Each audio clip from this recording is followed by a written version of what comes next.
Au nom du Père, du Fils et du Saint-Esprit, un seul Dieu, Amen. Que sa bénédiction repose sur nous tous, Amen. Le Christos anesti, Christos anesti.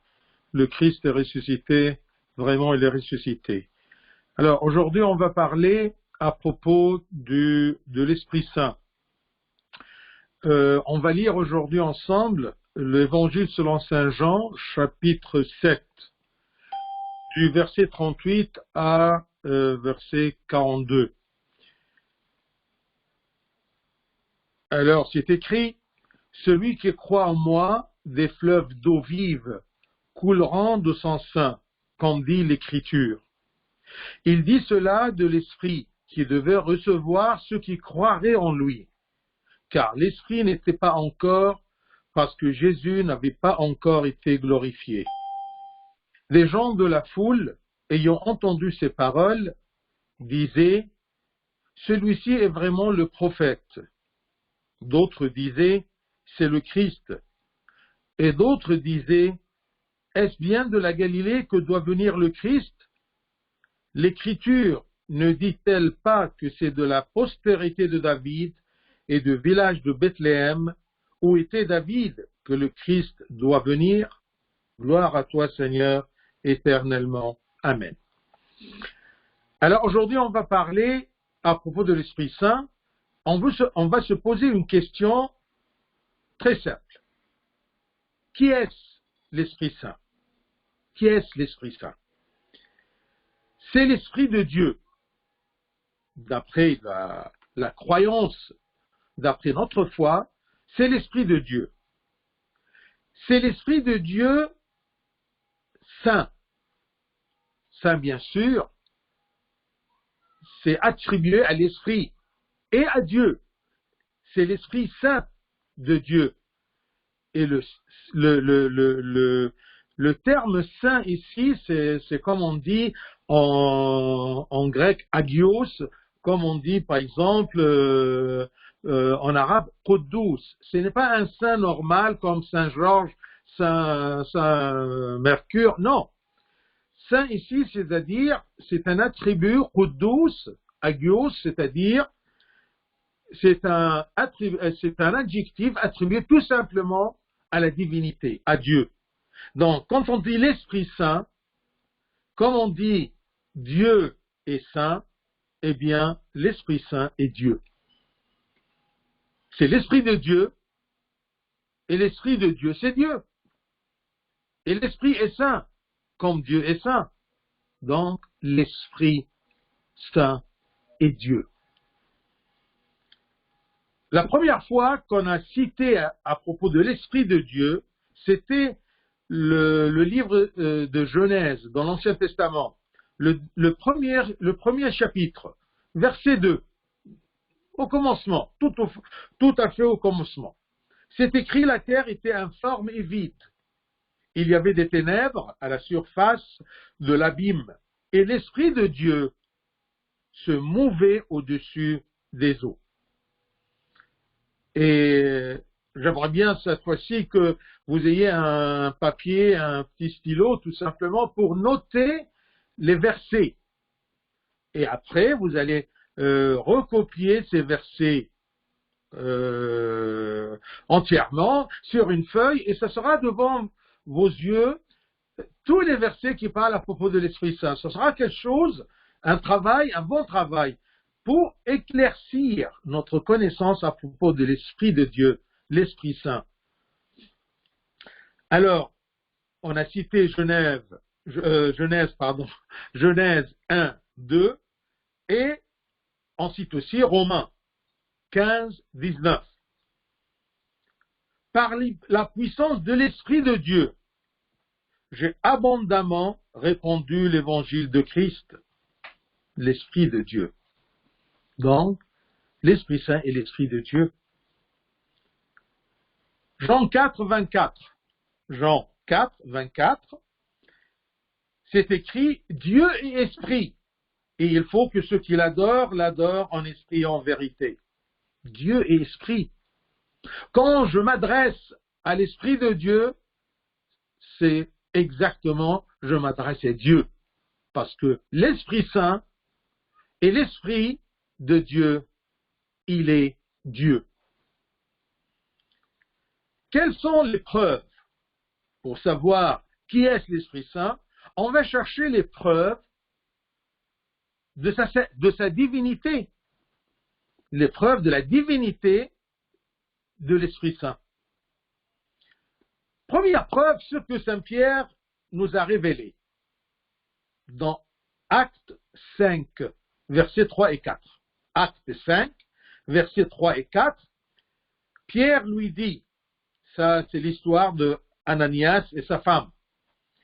Pierre lui dit, Ananias, pourquoi Satan a-t-il rempli ton cœur au point que tu montes au Saint-Esprit et que tu aies retenu une partie du prix du champ?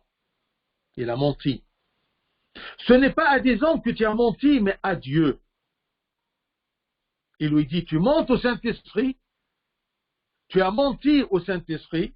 Ensuite, il lui dit, tu n'as pas menti aux hommes, mais à Dieu. Donc, l'Esprit Saint égale Dieu. Le Saint-Esprit est Dieu. Ça, c'est une preuve biblique. Et on se base bien sûr sur la Bible pour fonder notre foi. Ce consolateur, deuxième preuve, eh bien, il est consolateur. Esprit de Dieu. Il est descendu sur les apôtres le jour de la Pentecôte. Regardez, il y avait dans l'Ancien Testament une prophétie du prophète Joël. Chapitre 2, verset 28. 2, 28. Une prophétie qui parlait à propos de cette descente de l'Esprit de Dieu pour remplir les hommes, les apôtres et tous les fidèles. C'est écrit, d'après la prophétie de Joël, « Après cela, je répandrai mon esprit sur toute chair. » C'est Dieu qui parle, sur la bouche du prophète Joël. « Après cela, je répandrai mon esprit sur toute chair. Vos fils et vos filles prophétiseront. Vos vieillards auront des songes, et vos jeunes gens et vos jeunes verront des visions. » Donc, c'est une prophétie qu'un jour l'Esprit de Dieu, parce que si Dieu dit, je répandrai mon esprit sur toute chair, cette prophétie s'est accomplie le jour de la Pentecôte. Vous trouvez ceci dans Actes 2, de 1 à 4. On va prendre ceci. Prenez votre évangile, Actes des Apôtres, chapitre 2, de 1 à 4. Ça, c'est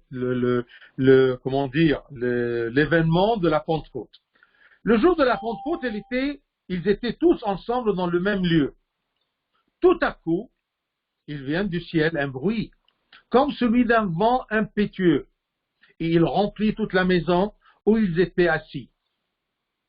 Des langues semblables à des langues de feu leur apparurent, séparées les unes des autres, et se posèrent sur chacun d'eux. Ça, c'est le verset qui m'intéresse aussi, plus. Et ils furent tous remplis du Saint-Esprit. Donc ça, c'est l'accomplissement de la prophétie de Joël, le prophète. Ils furent tous remplis du Saint-Esprit et se mirent à parler en d'autres langues, selon que l'Esprit leur donnait de s'exprimer.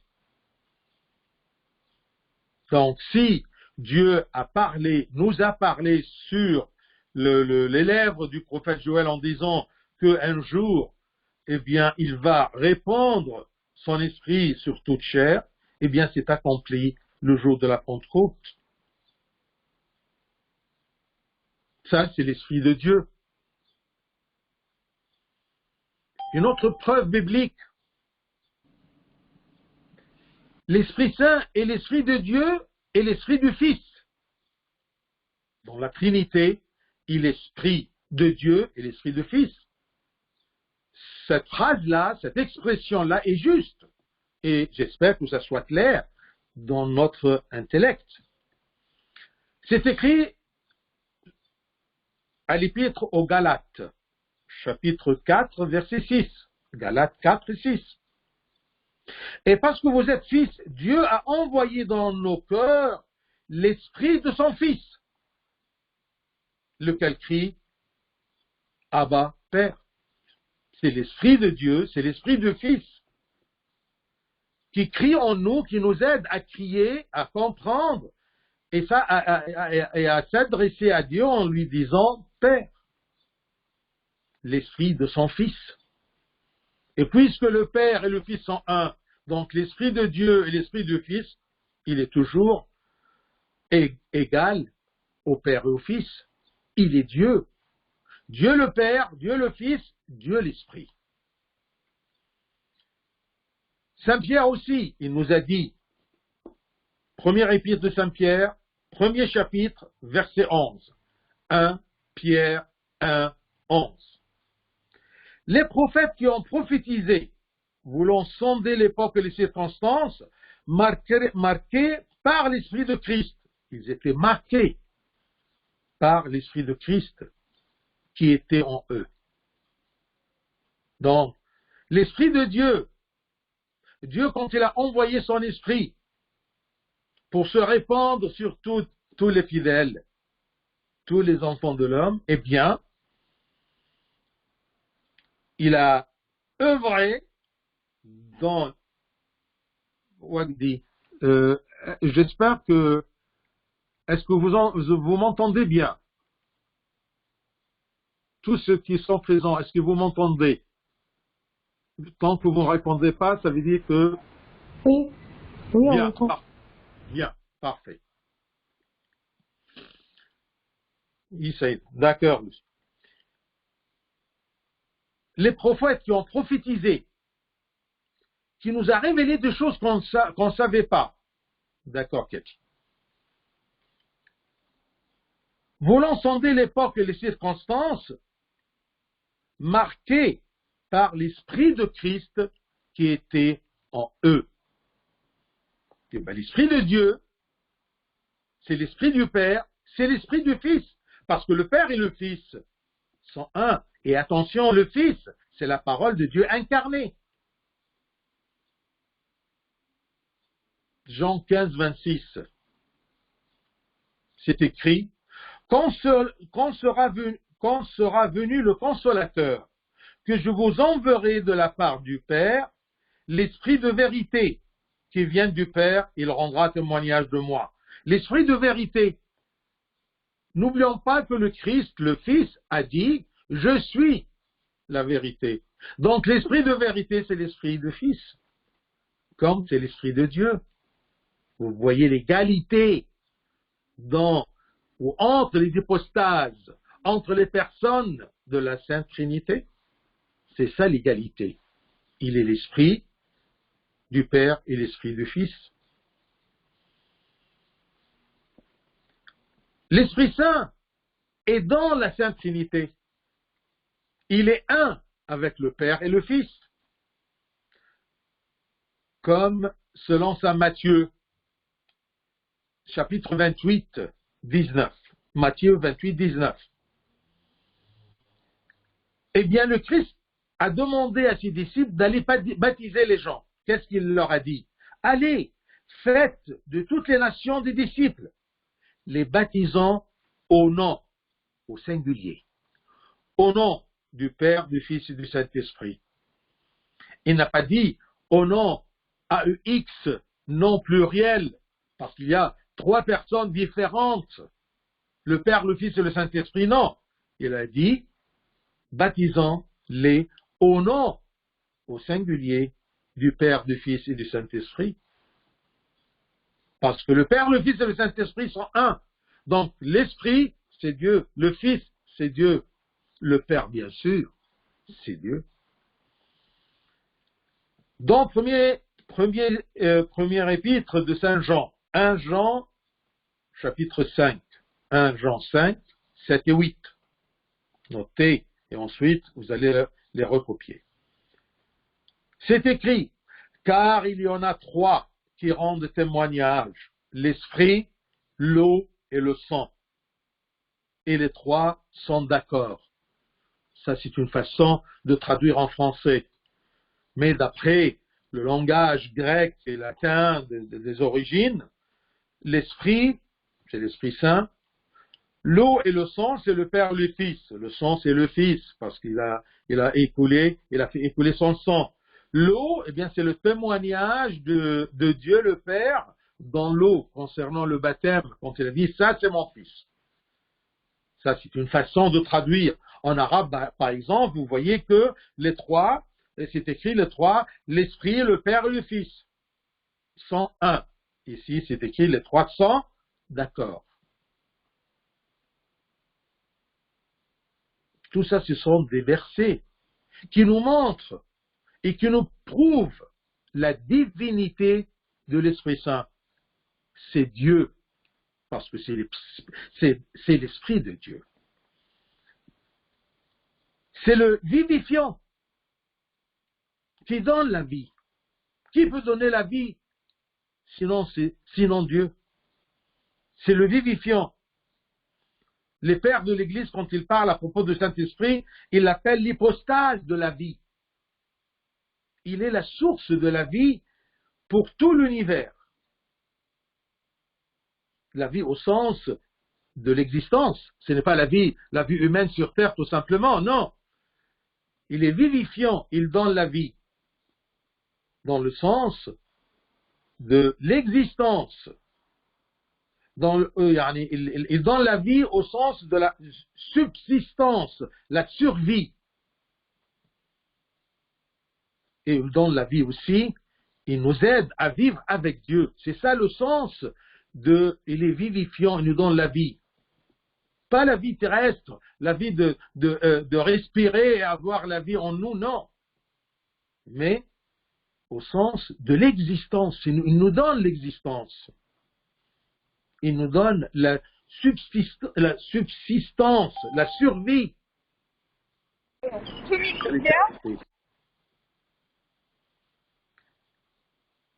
Et c'est pour cela que dans le credo, nous croyons en un seul Dieu.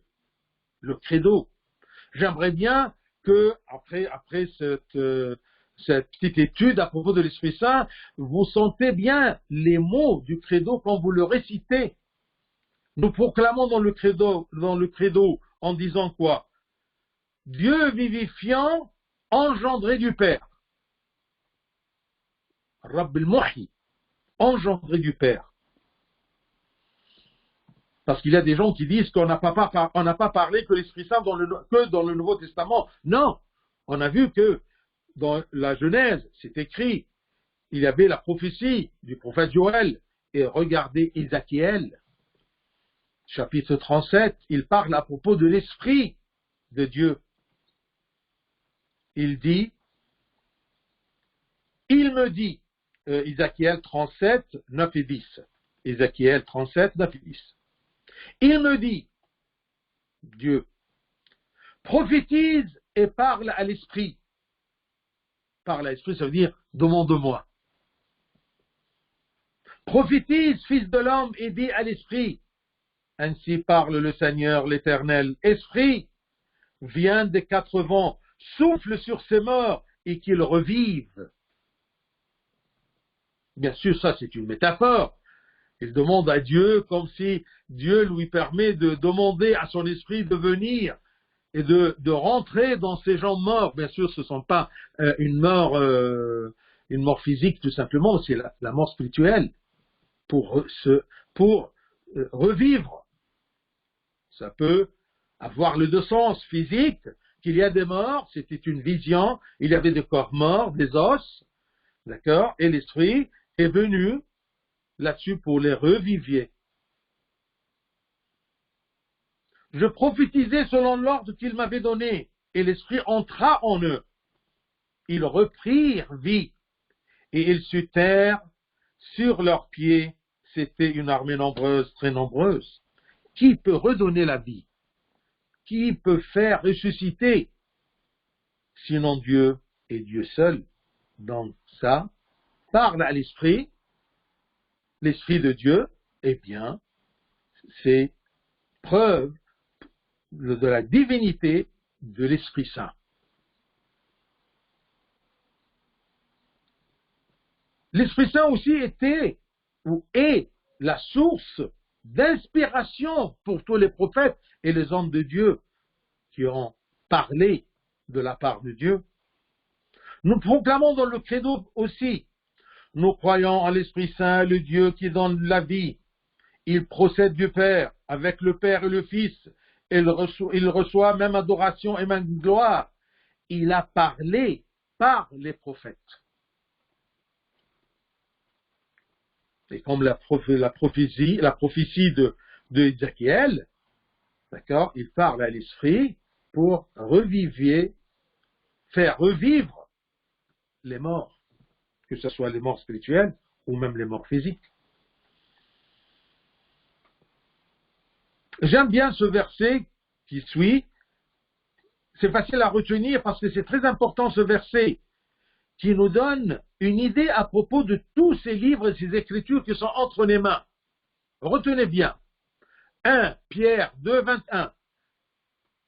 Pardon. 2 Pierre 1, 21. Deuxième épître de Saint Pierre, premier chapitre. 2 Pierre 1, verset 21. 2 Pierre 1, verset 21. Il nous dit, car ce n'est pas par une volonté d'homme qu'une prophétie a jamais été apportée, mais c'est poussé par le Saint-Esprit que des hommes ont parlé de la part de Dieu. Poussé, une révélation poussée par le Saint-Esprit, que des hommes ont parlé de la part de Dieu. C'est de la part de Dieu et poussé par le Saint-Esprit. Le Saint-Esprit est Dieu. Parce que Dieu, il les pousse par le Saint-Esprit, par son esprit. Il les protège de se tromper par son esprit. 2 Pierre 1, 21. C'est ça la valeur des Écritures qui sont entre notre main. Il y a les hommes de Dieu l'ont écrit, poussés par l'Esprit Saint, guidés par l'Esprit Saint. Et ils ont parlé de la part de Dieu dans leur style. Mais une seule vérité, un seul esprit qui les pousse, un seul Dieu qui leur donne à parler de sa part. 2 Timothée, deuxième épître à Timothée, chapitre 13, verset 16. 2 Timothée 3, 16. Toute écriture est inspirée de Dieu. Et bien, les hommes sont poussés par l'Esprit Saint. Et ailleurs, c'est écrit, toute écriture est inspirée de Dieu. Poussée par Dieu ou inspirée de Dieu, c'est la même personne qui pousse et qui inspire. Que ce soit l'Esprit, le Saint-Esprit ou Dieu, les deux sont un. Un seul hypostase, une seule personne. Pardon. Deux hypostases, deux personnes, mais égaux. Deux personnes égales, deux hypostases égaux. Ils sont de même substance. Égaux, mais distingués. Toute écriture est inspirée de Dieu et utile pour enseigner, pour convaincre, pour corriger, pour instruire dans la justice. Celui qui étudie la parole de Dieu, celui qui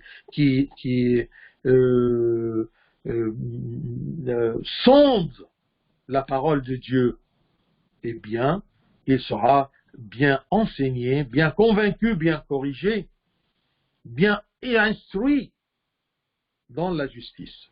Parce que toutes ces écritures-là sont de la part de Dieu, sont inspirées de Dieu, et ceux qui ont écrit ceci étaient poussés par le Saint-Esprit. Regardez Acte 28, verset 25. C'est avec raison que le Saint-Esprit, parlant à vos pères par le prophète Isaïe, a dit. C'est avec raison que le Saint-Esprit, parlant à vos pères par le prophète, le Saint-Esprit nous parle, Dieu nous parle par le prophète, par le prophète Isaïe. Parlant à vos pères par le prophète Isaïe, le Saint-Esprit a dit, va vers ce peuple et dit. J'espère que vous comprenez le système. Dieu veut nous parler. Alors, il pousse et il révèle à un de ces hommes de dire que Dieu dit. C'est ça la prophétie. C'est ça la parole de Dieu.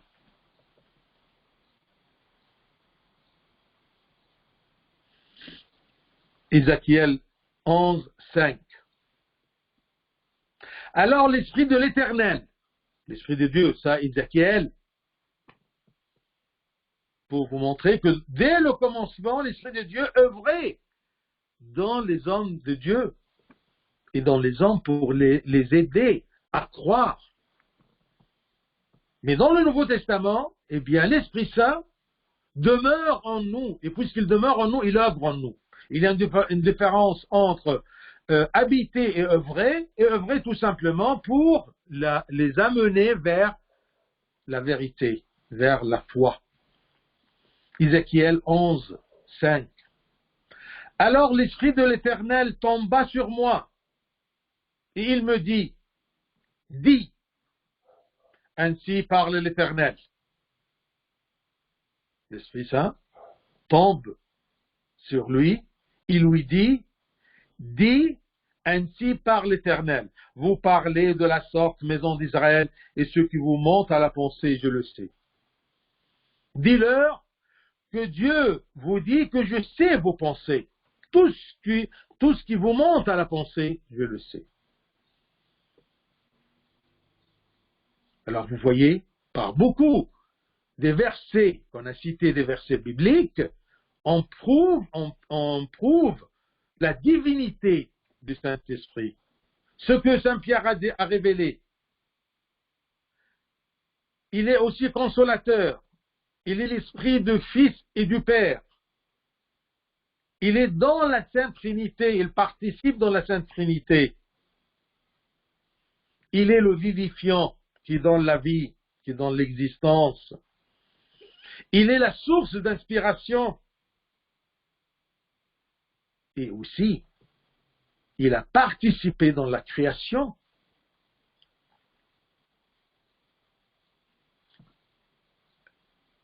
Je vais vous parler maintenant à propos des caractéristiques divines de l'Esprit Saint. Et aussi à travers les caractéristiques de l'Esprit Saint, les caractéristiques bien sûr divines de l'Esprit Saint, ça c'est déjà des preuves de la divinité du Saint-Esprit, puisque ce sont des caractéristiques divines, vous allez voir. Premier caractère, c'est que l'Esprit Saint est créateur, il a participé avec le Père et le Fils dans l'œuvre de la création. Regardez.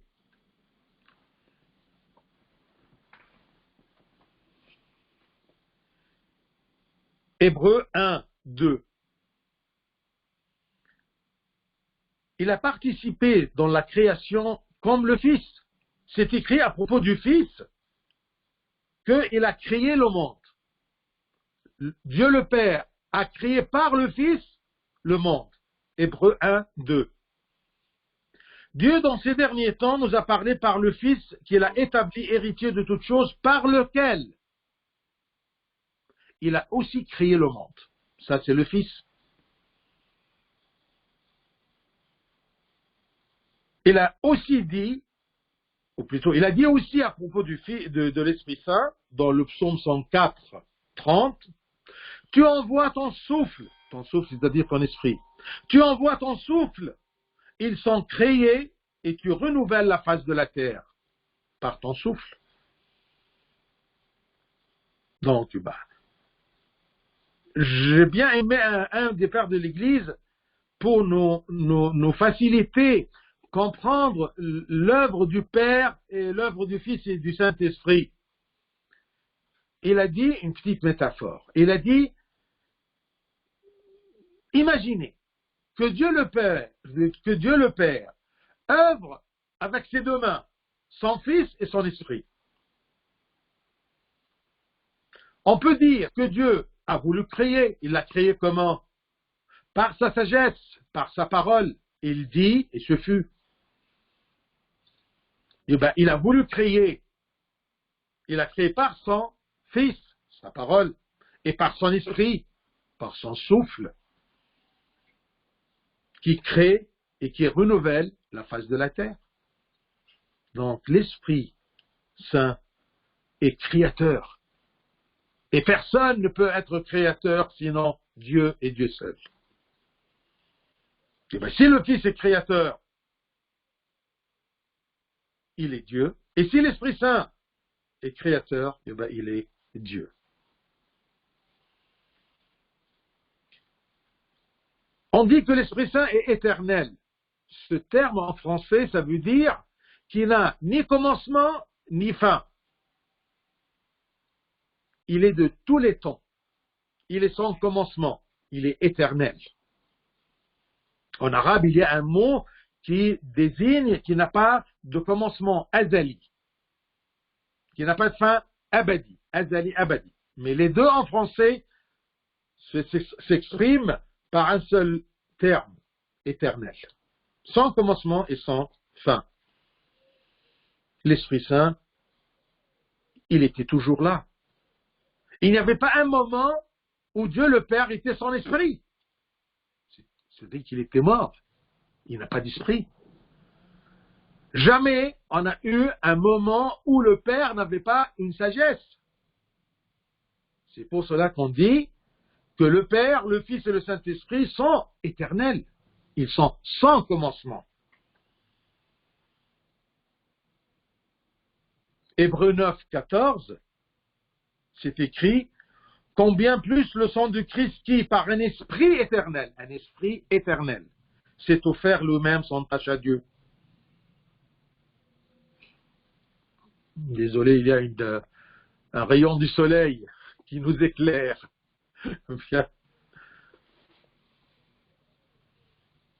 Il est créateur, il est éternel, comme le Père et le Fils.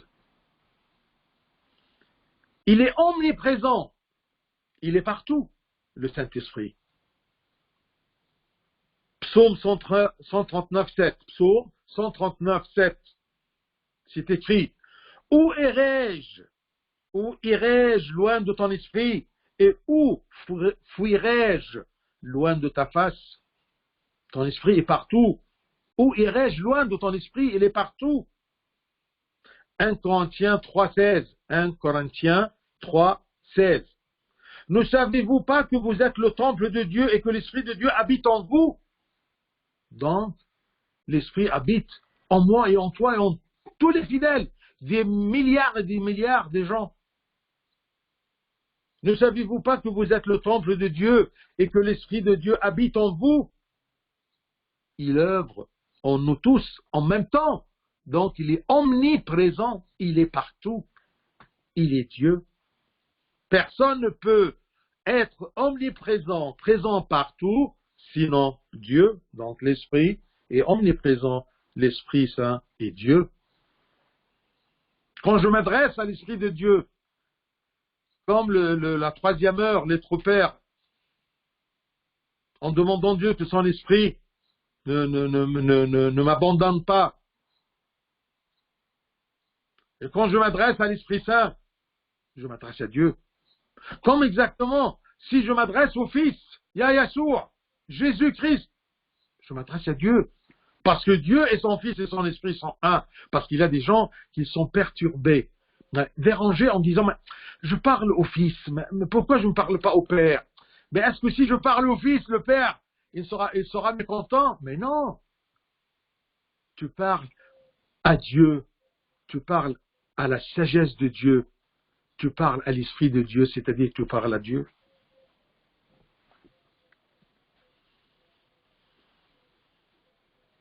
L'Esprit Saint, il est au courant de tout, il connaît tout. Qui peut connaître tout sinon Dieu? Regardez. 1 Corinthiens 2, 10, 11. 1 Corinthiens 2, 10, 11. C'est écrit. Dieu nous les a révélés par l'Esprit, car l'Esprit, avec un E majuscule toujours, c'est l'Esprit Saint. Dieu nous les a révélés par l'Esprit, car l'Esprit sonde tout, même les profondeurs de Dieu. Même les profondeurs de Dieu. Qui peut sonder les profondeurs de Dieu que l'Esprit de Dieu, que Dieu lui-même, parce que l'Esprit de Dieu, c'est Dieu. 1 Corinthiens 2, 10, 11. Car l'Esprit sonde tout, même les profondeurs de Dieu. Et il nous dit une évidence. Il nous cite une évidence dans le verset 11. Lequel des hommes, en effet, connaît les choses de l'homme si ce n'est l'Esprit de l'homme qui est en lui? Si je te dis que ta femme te connaît, si je te dis ton époux te connaît, si je te dis ta mère te connaît, mais pas aussi bien que toi-même, qui te connaît mieux que tous. Lequel des hommes, en effet, connaît les choses de l'homme, si ce n'est l'Esprit de l'homme qui est en lui? De même, personne ne connaît les choses de Dieu, les profondeurs de Dieu, si ce n'est l'Esprit de Dieu. Donc, l'Esprit de Dieu, c'est Dieu. Jean 16, 13.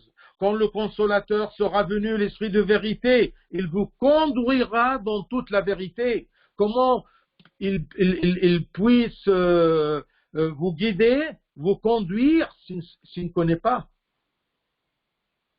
Dans toute la vérité, donc il connaît toute la vérité. Jean 14, 26.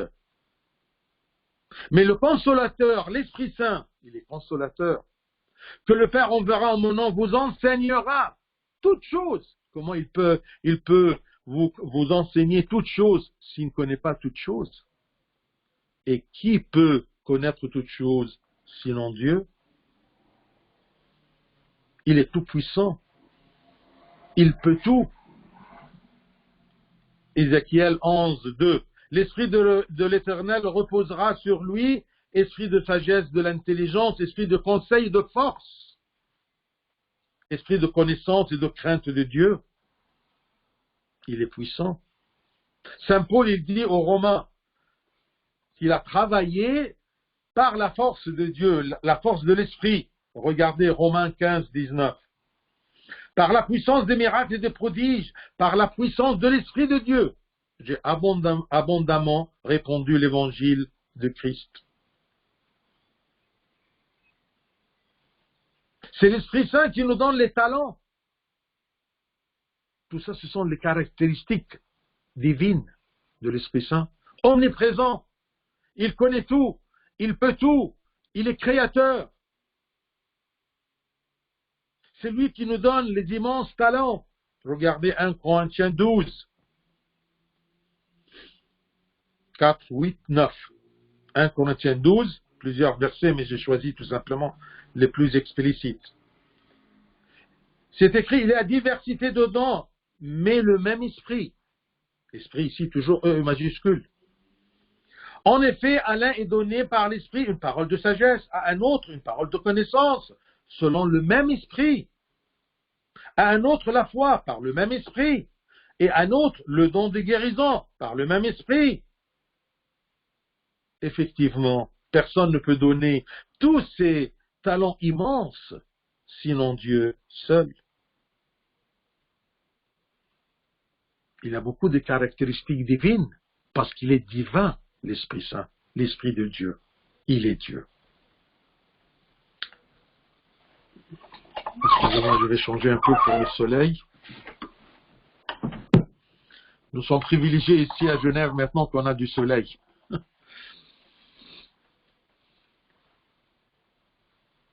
Il me reste deux petits points. On a parlé à propos de la divinité, l'épreuve, on a parlé à propos de ses caractéristiques divines, l'Esprit Saint. On veut parler à propos de son hypostase. Il est une des trois hypostases de la Sainte Trinité, parce qu'il y a des gens, comme les témoins de Jéhovah, ils refusent d'accepter qu'il est un hypostase, il est une personne. Pour eux, l'Esprit Saint n'est qu'une force, un genre de force, mais pas un hypostase, pas une personne des trois personnes de la Sainte Trinité. Regardez selon Saint Matthieu 10, 20. Car ce n'est pas vous qui parlerez, c'est l'Esprit de votre Père qui parlera en vous. Donc ce n'est pas une force, mais c'est quelqu'un qui parle, c'est un esprit qui parle, c'est une personne. Acte, je vais aller un peu plus vite. Acte 20, 28. Prenez donc garde à vous-même et à tout le troupeau sur lequel le Saint-Esprit vous a établi évêque. Il établit des évêques, établit des prêtres, établit les degrés du sacerdoce. Acte 16, 6, 7. Ayant été empêchés par le Saint-Esprit d'annoncer la parole dans l'Asie, ils traversèrent la Phrygie et le pays de Galatie. Arrivés près de la Mysie, ils se disposaient à entrer en Bithynie. Mais l'Esprit de Jésus ne le leur permit pas. Il permet, il empêche, il ne permet pas. C'est-à-dire, il planifie le service et le ministère des disciples. Jean 16, 13 et 8. Quand le Consolateur sera venu, l'Esprit de vérité, il vous conduira dans toute la vérité. Il vous annoncera les choses à venir. Et quand il sera venu, il convaincra le monde en ce qui concerne le péché, la justice et le jugement. Et bien, comment ce n'est pas une personne? S'il enseigne, s'il guide, s'il conduit, s'il permet, s'il empêche. Jean 14, 16. Il y a une petite répétition de quelques versets. Moi, je prierai le Père, il vous donnera un autre consolateur. C'est un consolateur, ce n'est pas tout simplement une force, mais une personne, une hypostase qui console, afin qu'il demeure éternellement avec vous. Romains 8, 26. Mais l'Esprit lui-même intercède par des soupirs inexprimables. Intercède. Et bien, ce n'est pas une force. C'est un hypostase, c'est une personne. Donc, celui qui parle, qui établit des évêques, qui annonce des choses à venir, qui empêche et permet, qui planifie le ministère des apôtres, qui demeure avec nous pour nous consoler et intercède pour nous, celui qui fait tout ceci, n'est-il pas une personne? Sûrement est une personne. Dernier point. La procession, la provenance de l'Esprit Saint, de Dieu le Père. Nous croyons que l'Esprit Saint procède du Père. Dans le credo, on dit ça. Une différence principale entre les catholiques et les orthodoxes, c'est ceci. Eux, ils disent, l'Esprit Saint procède du Père et du Fils. Ce qu'on ne peut pas accepter, je vais vous dire pourquoi. Premièrement, dès le commencement du christianisme, basé sur le verset de Saint Jean 15, 26, c'est ça ce qu'on appelle le filioque, le Fils, le problème de cette procession de l'Esprit Saint du Fils à côté du Père, avec le Père. Jean 15, 26, c'est écrit « Quand sera venu le Consolateur que je vous enverrai de la part du Père, l'Esprit de vérité qui vient ici, mais qui procède, qui vient du Père, il rendra témoignage de moi. » C'est ce que nous déclarons dans le credo. Ce qui a été décidé aussi par le concile œcuménique de Constantinople de l'année 381. 381. Ils ont précisé parce qu'il y avait beaucoup de discussions. Et ce concile œcuménique, basé sur Jean 15, 26, ils ont dit non, il procède du Père, point final. Cette idée chez les catholiques de dire ou de croire que l'Esprit Saint procède du Père et du Fils est apparue en Espagne d'abord. En Espagne, en 6e siècle. 6e siècle, imaginez-vous, c'est très tardif. Désolé, je termine, je ne veux pas changer ma... Le soleil me suit.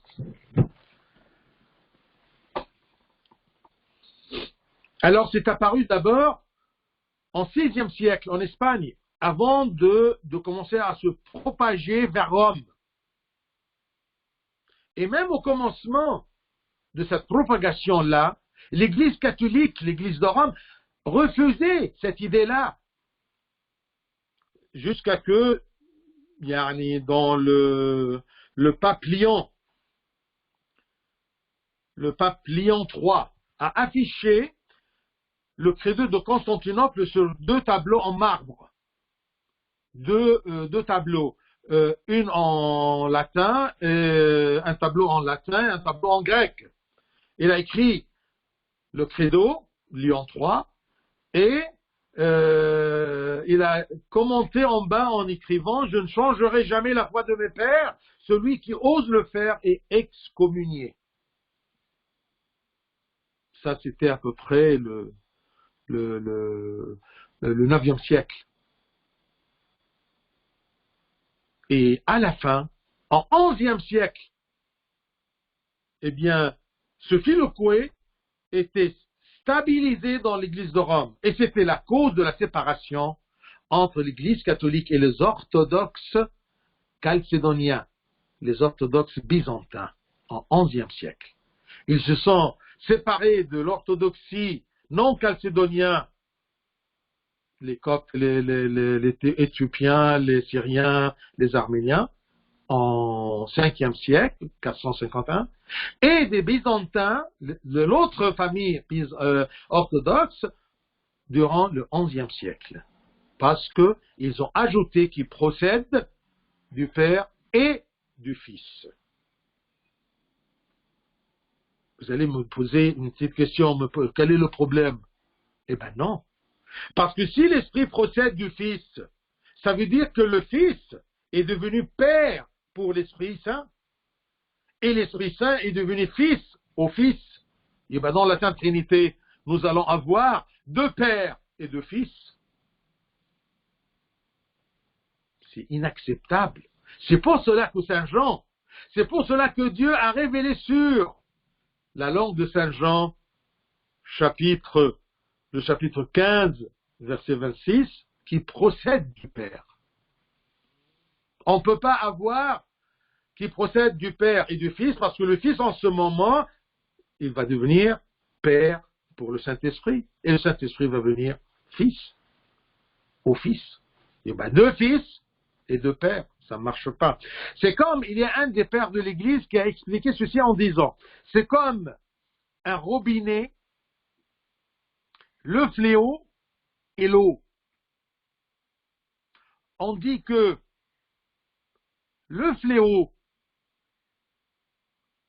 sort du robinet, procède du robinet, et l'eau procède d'où? Du robinet. Mais l'eau ne procède pas du fléau, parce que le fléau et l'eau, les deux procèdent du robinet. Le Fils et l'Esprit procèdent du Père. Mais pour le Fils, on dit engendré, né du Père, pour différencier entre l'Esprit et le Fils.